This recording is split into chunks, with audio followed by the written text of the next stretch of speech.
Folks, what's up? This is Michael in the wee hours of the night on the Graveyard Shift with your daily trivia question. Yet, once again, happy Friday. End of the week. We are here. And I'm going to tell you what, too. It's supposed to feel like 100 degrees today with the heat index. So be sure you stay cool and you hydrate because it's going to be a hot one, folks. But anywho, the answer to the previous trivia question was, of course, the show called Murphy Brown. Now, this is 1992, right? The character Murphy Brown was a recovering alcoholic and hardworking TV journalist on the fictional network called FYI. I don't know if you remember this show or not, but it was pretty good. This character had consciously decided at the end of one of the seasons of the show to raise a baby on her own. Now, back to real life, Dan Quayle, the Vice President of the United States at the time, in his speech in California, hauled off out of nowhere and blamed the character for the breakdown of family values. This was May 19th, which was the focus of the trivia question in 1992.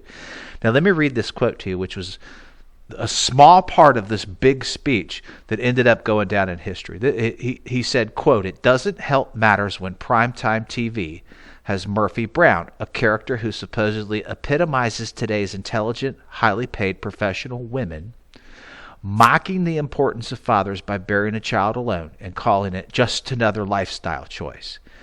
Oh boy, this went down as the Murphy Brown speech. Out of nowhere, he just makes this statement. I think he was giving a speech, if my research serves me correctly, about the riots out in California at the time, and came out of nowhere with this angle. To this day, doesn't make any sense. But anywho, this went down in history, as I said, as the Murphy Brown speech. Backlash began immediately, overnight, from every direction you could think of. Classic setup of Hollywood versus politics, okay? Usually doesn't end very well in the political end of things, usually, especially when it's Republican politics, right? So just think of some recent examples, right? It can get pretty ugly. So this went on for a while.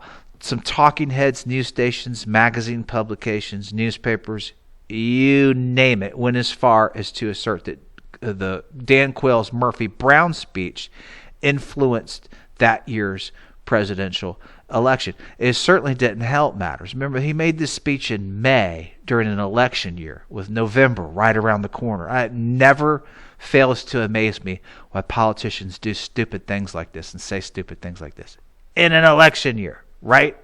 Don't know if there's any correlation there or not, but you got to remember they were a one-term team. So, go figure. Go figure, folks. The feud that developed brought a ton of popularity to the show. Ratings, of course, skyrocketed, which is usually what happens in situations like these. The show took off in popularity. Suddenly everybody's watching Murphy Brown. Later, the producers would address other so-called hot topic issues that involved women. Of course, they harped on it. They took advantage of it. And this was a period where, if you recall, the Clarence Thomas hearings were on TV all the time going on, and they actually incorporated that into some of the shows as well. Some say Murphy Brown in its entirety paved the way for other shows to develop a similar platform and style that came later, focusing on women. And of course, this was the era of shows like Ally McBeal, Gilmore Girls, Sex and the City, just to name a few, and some credited Murphy Brown with kind of developing that platform and being inspirational in that regard. A couple of cool geek factoids. Burgeon, the character who played Murphy Brown, went on later that year to win an Emmy Award for her role in that show as Murphy Brown. And when she won, she walked up, opened her acceptance speech by saying, "I would like to thank the vice president," to a thunderous applause. It's a true story. You can't make that stuff up. Another cool geek factoid, I don't know how cool it is, it's the truth. The vice president, Dan Quayle, later admitted, and almost immediately right after the speech, that he had never actually seen or watched the show. So probably not a good idea to make a comment like that in the middle of a speech if you've never even seen the show to begin with. All right, folks, let's wrap up the week with a brand new trivia question for May 20th.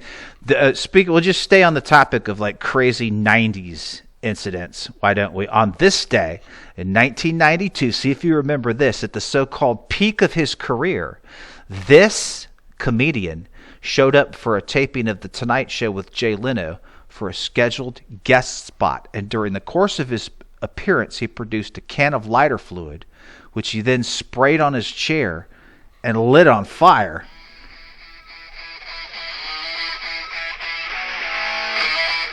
What?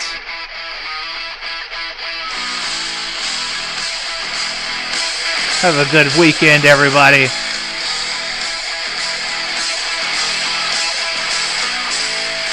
Oh, yeah. I see you dancing.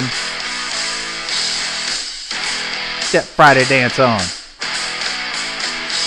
Peace out, folks.